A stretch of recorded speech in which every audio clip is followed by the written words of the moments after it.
were seconded to Eskom, you were still paid for a time by Transnet.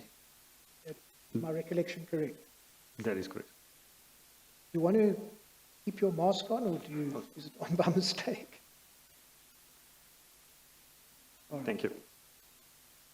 So at item 38 on the left-hand side, there we see in shading your July salary, Transnet. Then you were at Transnet still. That is correct. And then we see a Transnet salary in August and September, but in those months you had been seconded to Eskom. That is correct. And then you also see in October, it seems what happened is that you were then paid out Transnet LTIs, I take it that's long-term incentives, on a proportionate basis. That is correct. And you also then paid some leave, That is correct. which then takes us to the balance that we'd spoken about before. DCJ, I need to point out to you that there are some corrections that need to be made at page 1718. Yes. You'll see that if you look at 1717 right at the bottom, number 57, there the schedule is dealing with February 2017.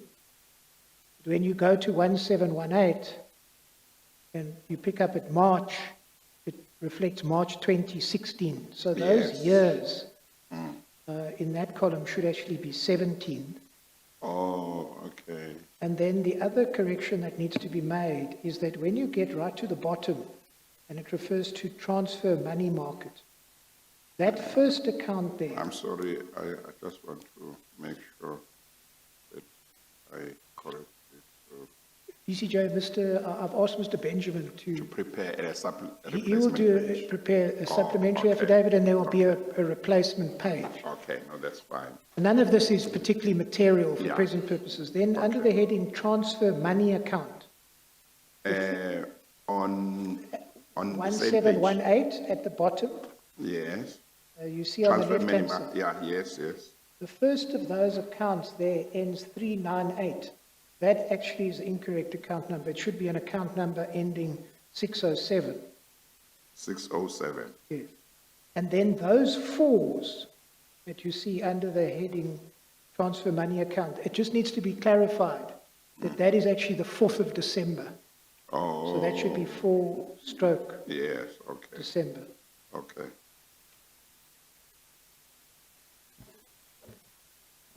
So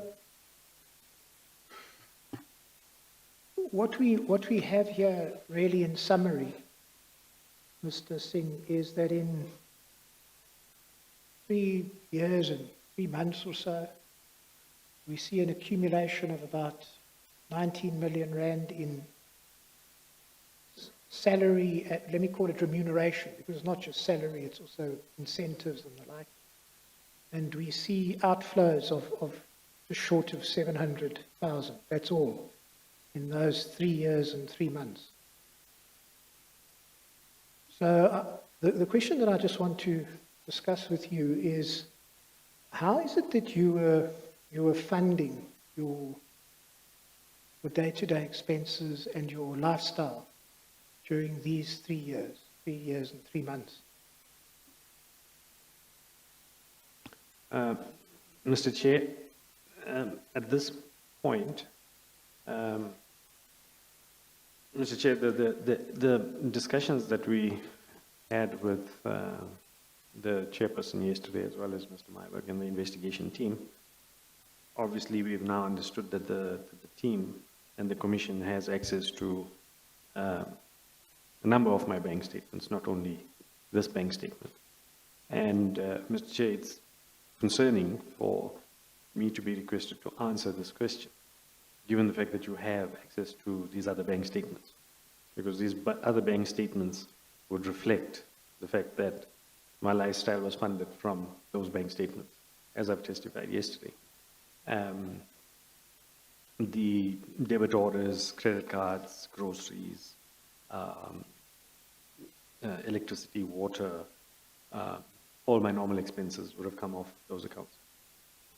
Yes, that I understand. But how did you pay for them? Because you, on the face of it, weren't using your remuneration, let me use that broader term.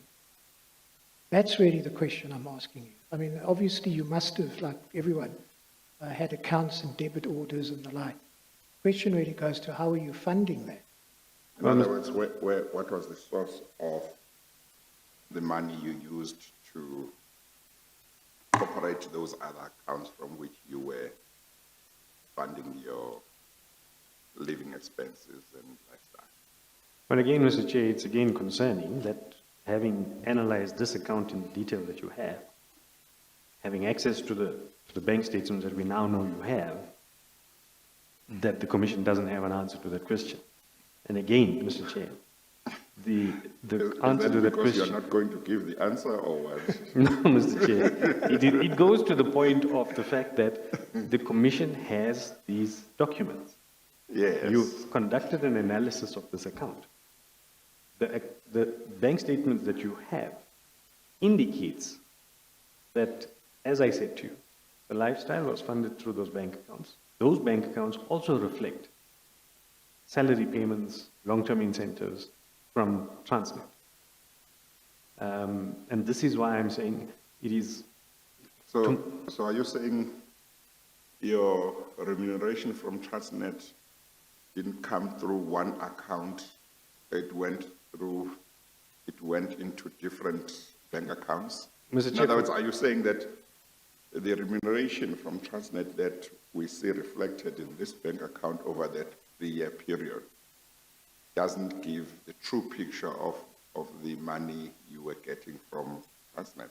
Well, Mr. Chair, I've been employed for Transnet for over 10 years. Yes. Or 12, I think. Yeah, 12 Yes. years by the time I left. Yes. So for the period from the time I think, came to Johannesburg in 2003, my salaries from Transnet were going into a bank account. Yeah, yes. So that's the source of the funds that... And so the funds that you say you used to finance your living expenses and your lifestyle during the 3 years that we are talking about, you say that came from your remuneration from Transnet, but not from the remuneration during those 3 years, but from prior years. That is correct, sir. Okay. So does that mean in the years prior to these 3 years, you didn't, you had enough to spend during those years and have a lot of reserves and savings or what? That is correct, Mr. Chair. I mean, if you look at this bank statement itself, Mr. Chair, it's testament to the fact that I had a saving culture. Yes. So similarly, Mr. Chair, the Commission had the opportunity to analyze the bank statements that are in their possession for a period of time. You will come to a very quick conclusion that the money that was in those accounts emanates from Transnet and Transnet alone. So in short, generally speaking, the money that went into those other accounts that you are talking about was also money from Transnet that was your remuneration. It's just that you saved a lot of money during those years, and you were able during these 3 years when you didn't touch the salary that came in during these 3 years, you were able to use whatever money you had accumulated during those periods. That is correct. Okay. Mr. Maibach? Right. So in short, you drew from your savings. Sorry, sir? You drew from your savings in these years. In these years? Yes. In question? Yes. Yes. All right. And just so that I understand it, you say all of these other accounts will reflect only deposits of remuneration from Transnet, no other income. Well, Mr. Chair, you're talking about accounts that go back quite a few years. I'm not exactly sure if they are credits that emanate from other sources, but certainly the majority of the credits that would emanate from those accounts would certainly be from my employment at Transnet. So you're saying you can't be sure whether if somebody were to go through the whatever monies came into those accounts, you can't be sure that there won't be money that came from somewhere else other than Transnet here and there, but mainly it was Transnet. And if there was anything that came from somewhere else, it might be a very small percentage. Well, Mr. Chair, maybe let me answer to you this way. Yes. I think with the exactness of my responses that the Commission requires, Yes. it is difficult for me to categorically state that every single credit Yes. in all of my bank statement Yes. emanated from remuneration from Transnet. Yes. Yes. But what I can say to you, Mr. Chair, is that, as you said, the majority of them, if not 99% of them, probably emanated from Transnet. Yeah. There would have been some, I would assume, SARS credits, some SARS refunds, some medical aid refunds, if I recall, probably interest. And also, Mr. Chair, it depends on the type of account it would have been. If it was a, how can I call it, if it was a money market account or an investment account, there would have been, I don't know, dividends or something that accrued relating to the type of investment it was. So, Mr. Chair, but again, as I said, the analysis was done on this account. Yeah. So the analysis to be done on the other accounts will be just as easy. Yeah. Okay. Well, perhaps not, it's not quite as simple as you say, because we've been asked, as you know, to produce the summonses in relation to your bank account record. And in the process of trying to put that together, we've come to learn that you had many, many banks. I mean, do I understand correctly that you might have had as many as 12 FNB accounts? Well, Mr. Chair, I'm not too sure the period over which this is, but again, depending on whether you had a credit card or a debit card or a savings account or a garage card or a money market account or a, I don't know, let's call it, I don't know what other accounts they would have had. If they allocated different account numbers to it, then yeah, you would have had more than one account number. And then you also had multiple accounts at Investec, multiple accounts at Capitec, multiple accounts at Standard Bank, and multiple accounts at ABSA. Mr. Chair, again, as I've mentioned, if you have a garage card with ABSA, it's an account. If you have a credit card with ABSA, it's an account. If you have a debit card with ABSA, it's an account. So it seems like that's how the banks operate. So if I had those accounts, then I had those accounts. Okay. And so, as I understand what you're saying, is that the Commission can go and analyse all of those accounts, and we can then work out how you were funding your living expenses. But which of these accounts did you actually use as a current account? Because you weren't using this as a current account. Which of your bank accounts did you use as a functioning day-to-day current account? Debit orders for medical aid, bonds, whatever it is. Mr. Chair, that would either be the, it would be the ABSA account, and it would also be the Standard Bank. And what is the last one? The Standard Bank. Yes. The ABSA and Standard Bank current accounts. Yeah. All right. And the predominant credit card that I used, Mr. Chair, was probably the Investec. Sorry? I said the predominant credit card that I utilized was the Investec. I mean, The when you Investec say, account. Sorry? The Investec account. Yeah, the credit card. Credit card, Investec credit card. That's the one you predominantly use. If I could recall, Mr. Chair. Okay. Let me take this chance to just confirm something.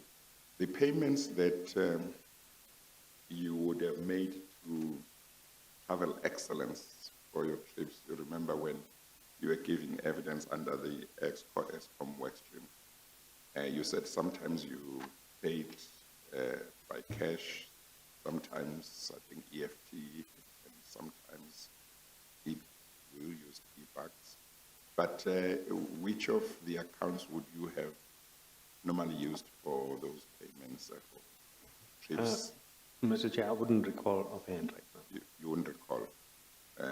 But if you were predominantly using the investor credit card, there might be a good chance that maybe that is where one could look.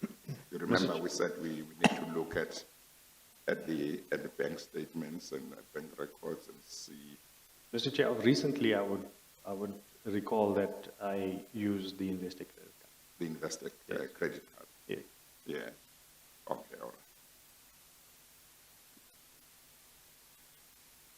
You say recently. But we're talking about 2014. Oh yes, yes.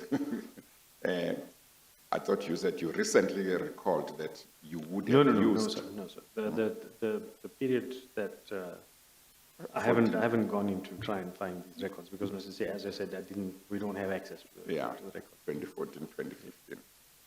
Okay, but one could look at your investor credit card and look at the ABSA account and FNB. Okay. And then we can find the payments to Travel Excellence. Mr. Chair, as I said, I don't recall how and when these payments were made, but I would recall that I probably did some internet payments and some credit card payments, but they were predominantly cash. Yeah. They were predominantly cash. Yeah. Did you say they were predominantly cash, the payments? Based on our testimony we had the previous time, yes, Mr. Oh, okay, so there would have been few EFT payments. If I recall, Mr. Chair. Okay, so most were cash? Yes.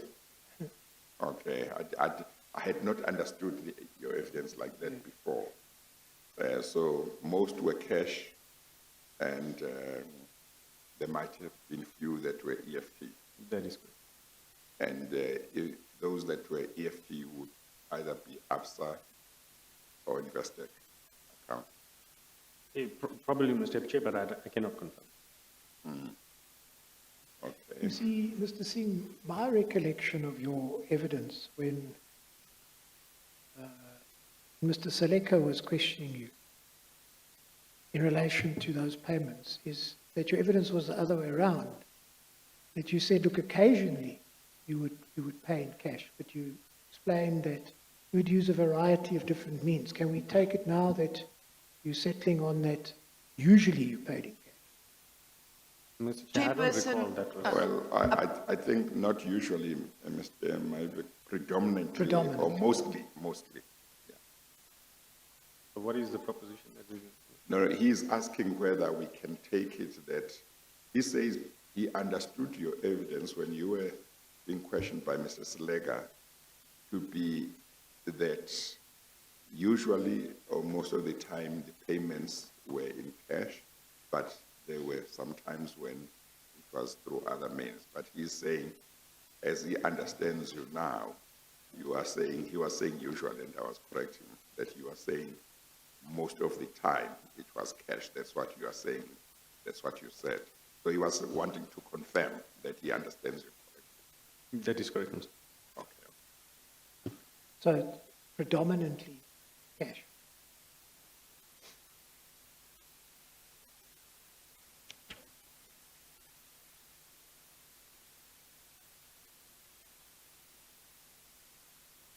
So the other thing I wanted to ask you is,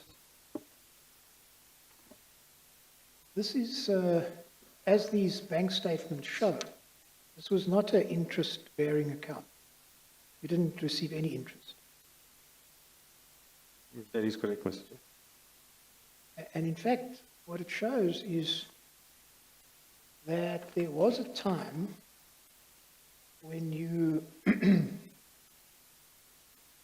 transferred out, this is in 2016, I think it is 16 million rand into 2 money market accounts. That, you see, if you'd like to look at page 1717, line item 50, see there was a transfer of 1 million and 5 million into account 608.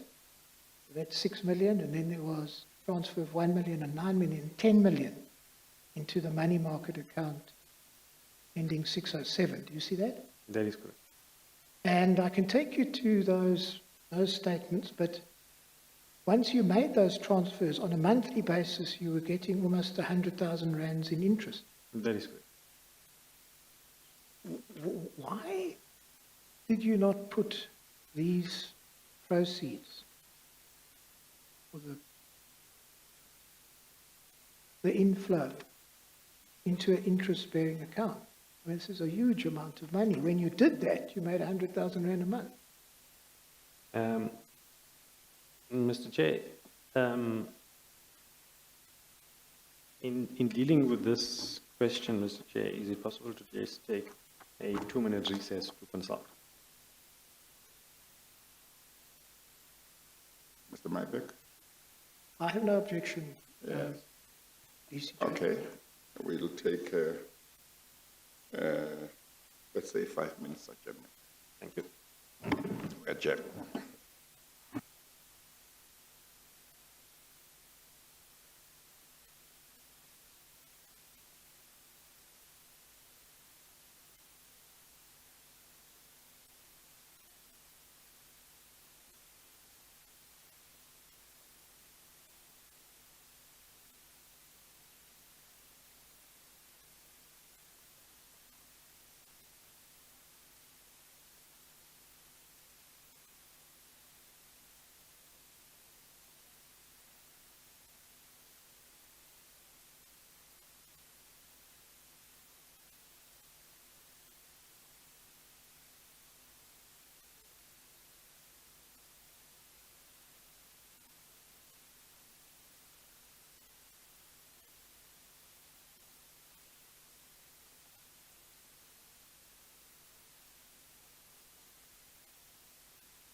Okay, let's continue.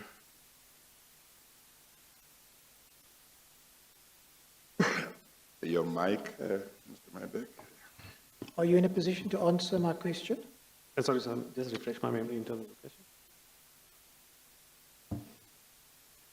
Sorry, just repeat the question, sir. The question was, why didn't you put the money into an interest-bearing account? Mr. Chair, at the time, I had personal reasons to need to have access to these funds. Why would that preclude you from putting it in an interest-bearing account? I can understand if you say they earned little interest because they were in an account that gave you little interest, because if you wanted to get a high interest rate, you would have had to put them away for a long time without having access to them. But I don't understand when you use that to say you put them where you wouldn't earn any interest at all. Yes, Mr. Chair. I think when we say that the accounts, this was a check account, if I'm not mistaken, Mr. Chair, and so the interest on this accounts would have been relatively low, if I recall.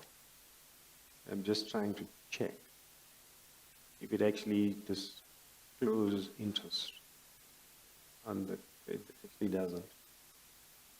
So, Mr. Chair, as I've indicated, there was a need for me to maintain this account to have liquidity,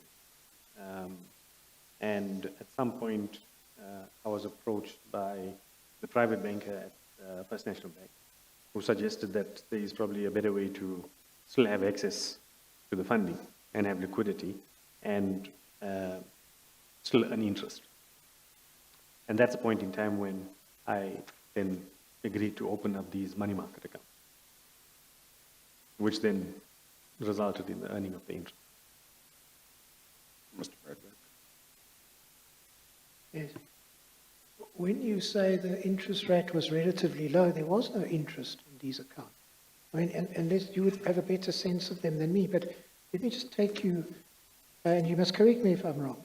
Let's go to the first one, 1580. Okay. No, Mr. Chair, I concede because I've looked at the bank statement. It wasn't a matter of it being relatively low. The interest was zero. I now know, I've seen that. And I guess, Mr. Chair, that's what prompted the private banker at FNB to suggest the opening of the money market. Mr. Singh, you were the chief financial officer of Eskom, of Transnet, I beg your pardon, and then Eskom. You needed a private banker to tell you. And really. Chairperson, is that a question, or is it a statement, or what is my learned friend trying to do? Well, Mr. Maybeck is quite entitled to put what he's putting to Mr. Singh. What do you say about that, Mr. Singh? He's saying, but you are so highly qualified in finance, so how could you have to wait to be advised by a private banker to put your money into an interest-bearing account? Well, Mr. Chair, as I've said, I needed to reference the bank account to actually see whether interest was actually earned on this account or not. And it was my impression that it was a relatively low interest that I was earning, but in actual fact, I was actually earning no interest. So, Mr. Chair, that would be my reasoning.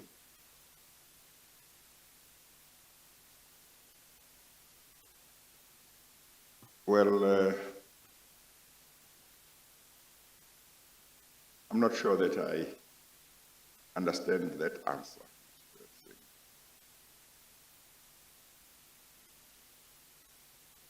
Because I understood you earlier on to be saying the reason why you were quite content, and I know I'm using my own words now, you were quite content to have such large amounts to remain in an account that didn't give you interest was because you needed to have access to these funds. Now, that's an answer of somebody who was aware that he was not getting interest in these accounts, but for certain reasons had no problem with that because of whatever reasons he had. But if you knew that the account, if your impression was that the account was giving you a low interest as opposed to zero interest, then when Mr. Mybeck said to you, why did you keep such large amounts in an account that didn't give you any interest, your answer wasn't going to be that because I wanted to have access to the money. Your answer would have been, no. This account did give me interest, but it was a low interest. But it's not correct to say it did not give me interest. That would have been your answer. What do you say to that? Mr. Chair, I think your proposition is probably well taken. I should have said, if I understood that the interest was relatively low interest bearing, I should have said my recollection was that the interest was relatively low bearing rather than agreeing to the fact that it was no interest bearing. Mr. So, Mybeck? Mr. Singh, perhaps I can just ask you this, that you're much better versed in this than I am. No. But just as a typical man in the street, really, isn't it general knowledge that a current account would bear much lower interest, ordinary current account, than any investment account, than a money market account? That is why I had the perception that this account was a relatively low interest-bearing account compared to the money market. Well, but that's really, I think, what the DCJ is getting at. On your own version, you thought it was low. No, we see it was zero. You say you didn't know that for some reason. But if you knew you were in a current account, you didn't need to know the interest rate. Why didn't you move the money into a money market account? But that's the reason, Mr. Chair, I was happy to forego the interest that I thought I was earning, which I was not earning, ostensibly now, because I needed liquidity regarding the cash. So, in my case, because I needed liquidity, I was saying, okay, I'm happy to forego the interest that I would get on a more longer-term investment, vis-a-vis the fact that I needed the money or access. Not sure that I understand why you would forego liquidity if you put it into an ordinary savings account, for example. Well, Mr. Chair, that was the decision I made at the time, and it is what I did at the time.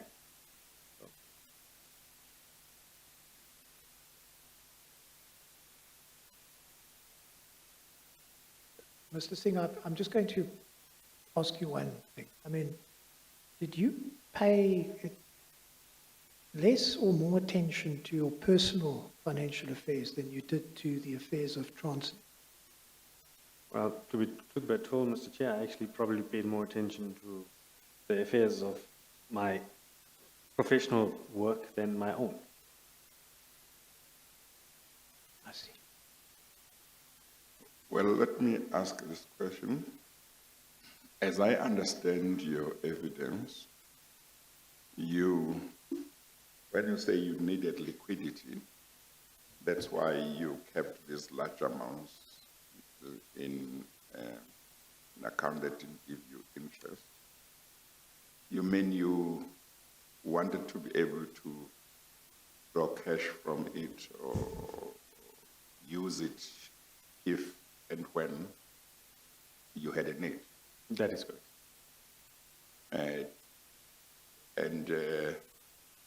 Did you think you were going to have a need for millions?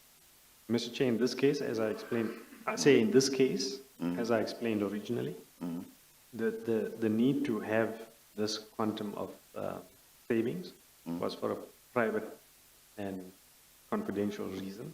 Chairperson, if we go offline and we go in camera, I'm sure my client will, at that stage, disclose it. Right now, he doesn't want to disclose his private business for all and that's sundry fine. to hear. No, that's There's fine. nothing nefarious or strange about it. Yeah. There's a very legitimate reason for it. No, But no, as I no, said, no, if you insist, we can go in camera and he can tell you. No, Ms. van der Heerveld, no, please. But what I'm saying, Chairperson, we can disclose it to the Commission. We I've don't heard have a you. problem. And Mr. Singh is equally able to say exactly that. And I think, in a way, he had begun to say something. Okay. So you say there is a reason which made it necessary for you to have cash of that size of millions of rands ready should you need it. That is correct, Mr. And that's a reason that you would rather disclose not publicly. That is correct. Okay, Mr. Mybeck? I leave that at that, Mr. Mybeck, if you want to Yes, I take it don't, further. I'm happy for that to be done privately. Yeah, You would have a much better sense, DCJ, of how we should go about doing that. Yes. Whether we should go offline, whether Mr. Singh should put in an affidavit. yes, We in your hands. yes. I think maybe they should do that, he should put that in an affidavit, and because I think we won't finish with him today. Yes. And then I can see that, and then we can then take it from there. Okay? Thank you. All right, you will do that, Mr. Singh? That is Okay, all right. All right. Mr. Singh, I now want to go back to where I started briefly yesterday. You'll remember that I said to you, Maybe just to make sure there is Yes. no misunderstanding, I'm not ruling that whatever information Mr. Singh will give in that affidavit will not be disclosed. But I'm simply saying, initially, let me have a look at it without it being made public, then we can take it from there. Okay? All right. understood, Mr. Chair. Okay. thank you, DCJ. So I said that before I deal with the transaction advisors and appointment of consultants, Sorry, Mr. Chair. Is it possible to ask for a short recess? Okay, all right. 10 minutes? That's more than sufficient, sir. Yes, okay. All right. Let's take 10 minutes adjournment. We adjourn.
I understand that